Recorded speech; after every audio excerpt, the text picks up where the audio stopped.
पूज्याय राघवेन्द्राय सत्यधर्मरताय च भजतां कल्पवृक्षाय नमतां कामधेनुवे कृष्णाय वासुदेवाय देवकी नंदनाय च நந்தகோபகுமாராய கோவிந்தாய நமோ நமः.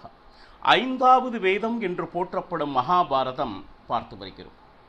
இப்போ 18வது நாள் போர் முடிந்து ஜெயம் பாண்டவர் பக்கம் ஆன பின்பு இப்பொழுது அஸ்தினபுர அரண்மனைக்கு சென்று துருதராஷ்டிரனையும் காந்தாரியையும் சந்திப்பதற்காக பாண்டவர்கள் எத்தனிக்க தனியே சென்று திருதராஷ்டிரனை சந்திக்கும் அளவிற்கு தர்மராஜனுக்கு தைரியமில்லை. காரணம், தன்னுடைய 100 புதல்வர்களையும் இழந்த சோகம், துக்கம், கோபம் இவை அனைத்தும் ஒருங்கே பெற்றிருப்பான். என்ன சிராபம் கொடுக்க போறானோ என்கின்ற ஒரு விதமான பதட்டம் தர்மராஜனுடைய மனதில் இருந்தது. அப்போ பக்தர்களுக்கு எப்பொழுதெல்லாம் அவர்களுடைய மனது இடையூறு ஆகிறதோ பகவான் கிருஷ்ணன் நான் இருக்கிறேன் என்று அவர்களை அழைத்து திருதராஷ்டிரனிடம் கொண்டு வந்து தர்மராஜன் நமஸ்கரிக்க அவன் மனதில் இன்னும் கோபம் இருந்தது. அதை பீமசேனனிடம் காட்டினான். பிறகு பகவான் கிருஷ்ணன் பலவிதமான விஷயங்களை சொன்னவுடன் அதை ஒப்புக்கொண்டு இப்பொழுது மனதில் எந்தவிதமான சஞ்சலமும் அற்றவனாக தூயவனாக திருதராஷ்டிரன் ஆகிவிட்டார். இந்த விஷயத்தை நாம் நேற்று பார்த்தோம். அடுத்து இவர்கள் சந்திக்க இருப்பது யார் அப்படின்னா காந்தாரி. அபூர்வமான கதாபாத்திரம் மகாபாரதத்திலேயே. என்ன அப்படின்னு கேட்டிங்கன்னா, தர்மம் அப்படிங்கிற ஒரு சொல்லுக்கு ஒரு இலக்கணம் யாருன்னா காந்தாரி. தர்மம் தான் வெல்ல வேண்டும். எந்த பிள்ளையா இருந்தால், இப்போ போருக்கு போகும்போது தன்னுடைய பிள்ளை வந்து நமஸ்காரம் செய்து அம்மா உன்னுடைய ஆசீர்வாதம் வேண்டும் என்று சொன்ன போது கூட தன்னுடைய பிள்ளை ஜெயிக்க வேண்டும் என்று ஆசீர்வதிக்கவில்லை. எங்கு தர்மம் இருக்கிறதோ அங்கு நிச்சயம் வெற்றி இருக்கும் என்றுதான் ஆசீர்வதித்தார். அப்பேற்பட்ட சத்தியசீலல் காந்தாரி. அப்போ அவளுடைய வாயிலிருந்து ஏதாவது சாபமான வார்த்தைகள் வந்துவிட்டால் என்ன செய்வது என்று கங்கா தீரத்தில் இருந்த வேதவியாசர் க்ஷண நேரத்தில் அஸ்தினபுரத்திற்கு விரைந்தார். பாண்டவர்மன் நின்று காந்தாரியிடம் பேச ஆரம்பித்தாள். காந்தாரி, இப்பொழுது பாண்டவர்கள் உங்களை சந்திக்க வந்திருக்கின்றனர். அதற்கு முன் பல விஷயங்களை வேதவியாசர் காந்தாரிக்கு எடுத்து வைக்கிறார். என்ன அப்படின்னா, யுத்த காலத்தில் உன்னுடைய பையனுக்கு நீ செய்து கொடுத்த அந்த ஆசீர்வாதத்தை ஞாபகப்படுத்துகிறேன். தர்மம்தான் ஜெயிக்கும் என்று நீ சொன்னாய். நீ சொன்னபடி தர்மம் வென்றிருக்கிறது. அதாவது தர்மத்திற்படியே வாழ்ந்தவர்கள் பாண்டவர்கள், அவர்கள் வென்றிருக்கிறார்கள். அது மட்டுமல்ல, ஏன்னா உன்னுடைய பிள்ளைகள் அதர்மவாதிகள் என்பதை நிச்சயமாக நீ அறிவாய். ஏன்னா எத்தனையோ முறை துரியோதனன் செய்கின்ற தவறை நீ கூப்பிட்டு அவனை கண்டித்தும் அவன் கேட்கவில்லை. அது மட்டுமா அப்படின்னா, தன்னுடைய கணவனான திருதராஷ்டிரன் பல தவறுகளை செய்த பொழுதும் தன்னுடைய பிள்ளை சொல்படி அதர்ம வழியில் நடந்த பொழுது தக்க நேரத்தில் அதை தடுக்க எவ்வளவோ தூரம் நீ மன்றாடியவள். ஆனால் உன்னுடைய பேச்சையும் உன்னுடைய கணவன் கேட்கவில்லை என்பதே உண்மை.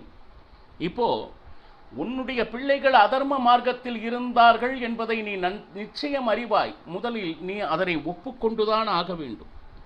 இன்னும் சொல்ல போனா, இதுவரை பாண்டவர்களை காந்தாரி வெறுத்ததில்லை. அதே போல தன்னுடைய மக்களை புகழ்ந்ததும் இல்லை. இரண்டும் செய்ததில்லை. அது மட்டுமே. இன்னும் சொல்ல போனா, இப்பொழுது காந்தாரிக்கு யாராவது இருக்கிறார்களா என்றால் யாரும் இல்லை. தன்னுடைய 100 பிள்ளைகளை, சகோதரர்களை, அத்தனை பேரையும் இழந்தவள். எப்பேற்பட்ட வழி ஒரு பக்கம் இருக்கும். அதர்மவாதிகள் ஆக இருந்தாலும் தன் பிள்ளை பிள்ளைதானே. அந்த போன துக்கமானது ஒரு தாய்க்கு கண்டிப்பாக இருக்கவே வேண்டும். ஆனால் அவள் சொல்லுகிறாள், நிச்சயமாக எனக்கு எந்த விதமான வெறுப்பும் பாண்டவர்கள் மேல் இல்லை என்று காந்தாரி முதலாக சொல்கிறாள். அது மட்டுமே. ஏன்னா குழந்தைகள் இறந்த அந்த சோகம் நிச்சயமாக இருக்கத்தான் செய்யும். குந்தி எப்படி வருத்தப்பட்டாலோ தன்னுடைய பிள்ளைகளை இழந்து, அதே போலத்தானே எனக்கு ஒரு தாய்க்கு ஆகக்கூடிய அத்தனை வருத்தங்களும் சோகங்களும் இருக்கத்தானே செய்யும். இன்னும் சொல்ல போனா, என்னுடைய குழந்தைகளே என்னுடைய குருகுலத்திற்கு நாசத்திற்கு காரணமாகிவிட்டது.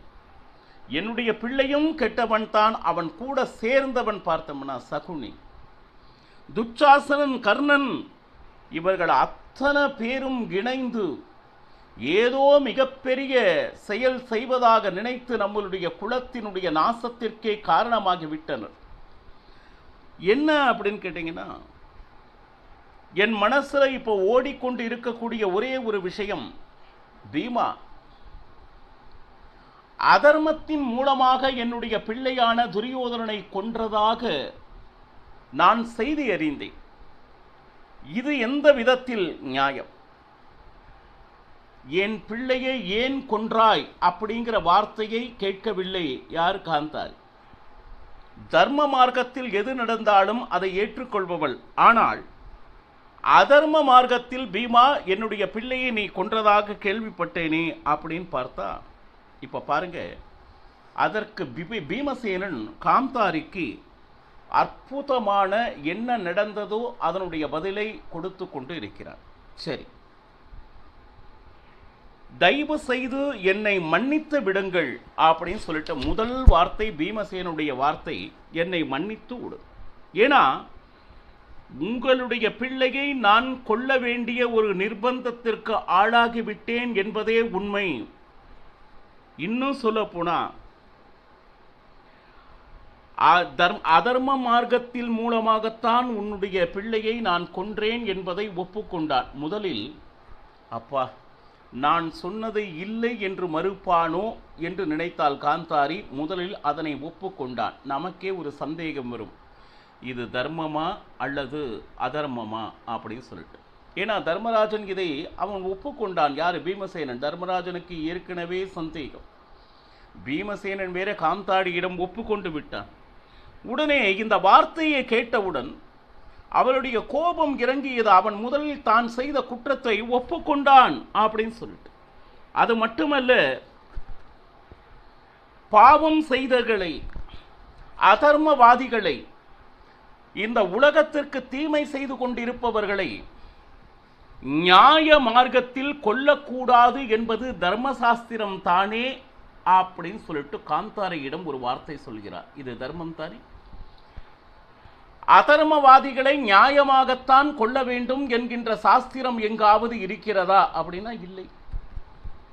அப்போ வேதத்தில் அதர்மவாதிகளை அதர்மத்தினால் கொள்ளலாம் என்று வேதமே ஒப்புக்கொண்ட பொழுது, நீ எப்படி தர்ம மார்க்கத்தில்தான் அந்த துரியோதனனை கொள்ள வேண்டும் என்று நீங்கள் எதிர்பார்க்கிறீர்கள் என்கின்ற அடுத்த கேள்வியை காந்தாரியிடம் கேட்டார்.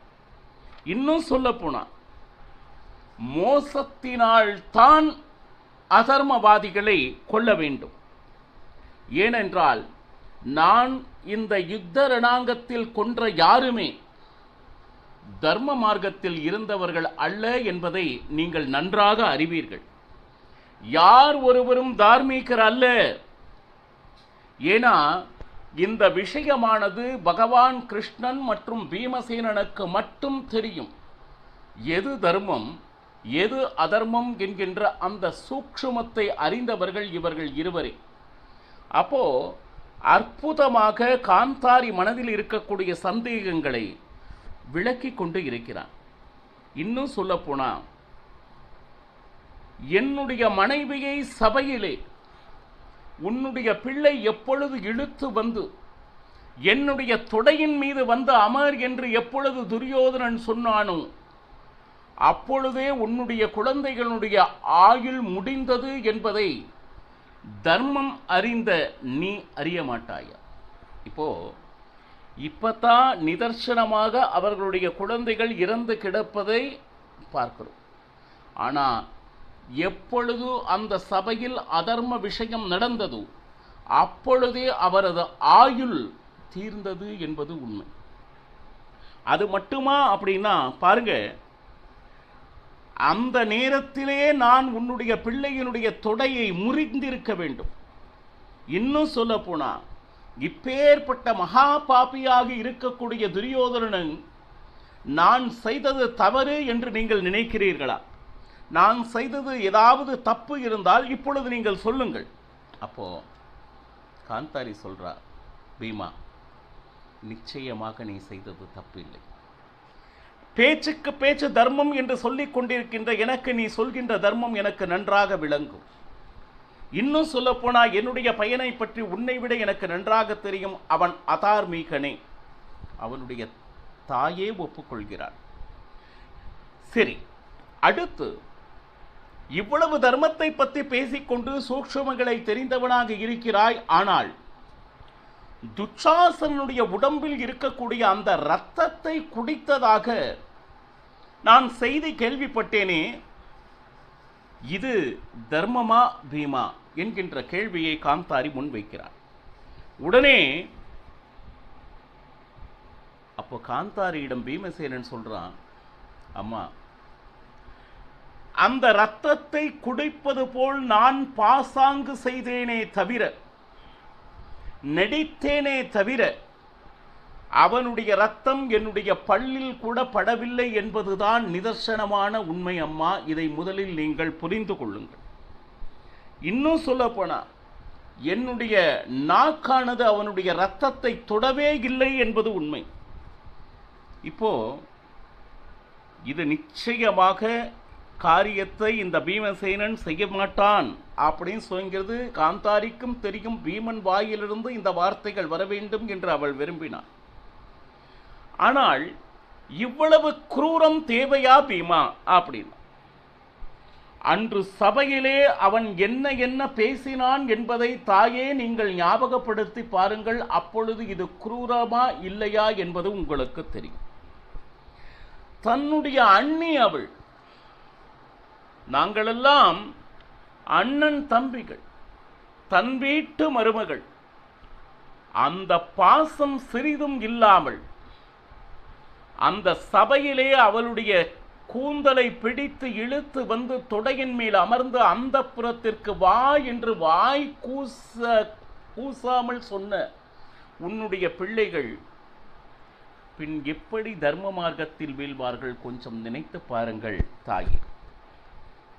இப்படியே இவர்களை விட்டுவிட்டால் இன்னும் எத்தனை பெண்களுடைய வாழ்க்கையில் விளையாடுவார்களா? பெண்ணாக இருக்கக்கூடிய உங்களுக்கு இது தெரியாதா? அற்புதம். நிச்சயமாக தன்னுடைய பிள்ளைகளே இவ்வளவு பெண்களுக்கு எதிராக செயல்படுகிறார்கள் அப்படின்னா கொஞ்சம் நினைச்சு பாருங்க. அப்போ வேற வழியே இல்லை. பீமசேனன் சொன்ன வார்த்தைகள் எதுவுமே தர்மத்தை மீறியது இல்லை என்பதை ஒப்புக்கொண்டால் காந்தாரி. இன்னும் சொல்ல போனா, என்னுடைய 100 குழந்தைகளில் யாராவது ஒருவனாவது உயிரோடு இருக்கலாம் இல்லையா? அந்த 100 பேரும் தவறு செய்தவர்களா பீமா என்கின்ற கேள்வியை காந்தாரி எழுப்பினார்.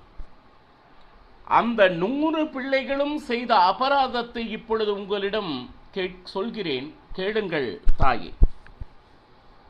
பகவான் கிருஷ்ணன் தூதுவனாக வந்த பொழுது 5 ஊர் வேண்டாம், 5 வீடாவது கிடைக்கும் என்று பகவான் கிருஷ்ணனே தன்னிலை இறங்கி தூதுவனாக அஸ்தினபுர சபைக்கு வந்த பொழுது, அந்த நேரத்தில் உன்னுடைய பிள்ளைகள் 100 பிள்ளைகள் நடந்து கொண்ட விதம் இருக்கே, பகவானுக்கே இப்பேற்பட்ட அவமானம் செய்தார்கள் என்றால் நிச்சயமாக அவர்கள் வீழ்த்தப்பட வேண்டியவர்கள். ஹரியே சர்வோத்தமன், இந்த உலகத்தினுடைய சிருஷ்டி ஸ்திதி லயத்திற்கு காரணமான பகவான் வந்த பொழுது ஒரு நல்ல வார்த்தை பேசவில்லை. ஆனாலும் அவமானப்படுத்தும்படி இந்த மாதிரி நடந்து கொண்ட விதம் அவர்களுடைய வீழ்ச்சிக்கு காரணமானது. இன்னும் சொல்ல போனா, அத்தனை பேரும் கேலியும் கிண்டலுமாக பகவான் கிருஷ்ணனை பற்றி அவதூறு பேச்சுக்களை பேசிக் கொண்டிருந்தார்கள். எனக்கு எந்த அபமானம் இருந்தாலும் பொறுத்துக் கொள்வேன் தாயே. பகவான் கிருஷ்ணனுக்கு என்று ஒன்று வந்துவிட்டால் நிச்சயம் அதனை நான் மன்னிக்க மாட்டேன். அதனால்தான் இந்த யுத்த ரணாங்கத்தில் 100 பிள்ளைகளும் இறந்தனர். அப்போ இதையெல்லாம் பேசிக் கொண்டிருக்கிறதை பார்த்து கொண்டிருக்கிறான் தர்மராஜன். நேரா காலில் விழுந்தான். காந்தாரியனுடைய காலிலே விழுந்தான். அவருடைய கோபம் தணிந்திருக்க வேண்டும், எந்த விதமான சாபமும் வந்துக்கூடாது. உடனே அவன் சொல்றான், பீமசேனன் இவ்வளவு விஷயத்தை சொன்னாலும் தர்மராஜன், தாயே நான் மகா பாவி, நிச்சயமாக நீங்கள் கொடுக்கக்கூடிய சாபத்திற்கு யோக்கியவானவன் நான் தான். என்ன சாபம் கொடுப்பதாக இருந்தாலும் தயவு செய்து எனக்கே கொடுங்கள் தாயே, நான் அதனை உளமான ஏற்றுக்கொள்கிறேன். தர்மராஜன் காலில் விழுந்தான் காந்தாரியினுடைய. அப்போ காந்தாரி தர்மராஜனுக்கு சாபம் இட்டாளா என்பதனை நாளையும் பருகலாம். சர்வம் ஸ்ரீ கிருஷ்ணார்ப்பணமஸ்து. ஹரே ஸ்ரீனிவாசா.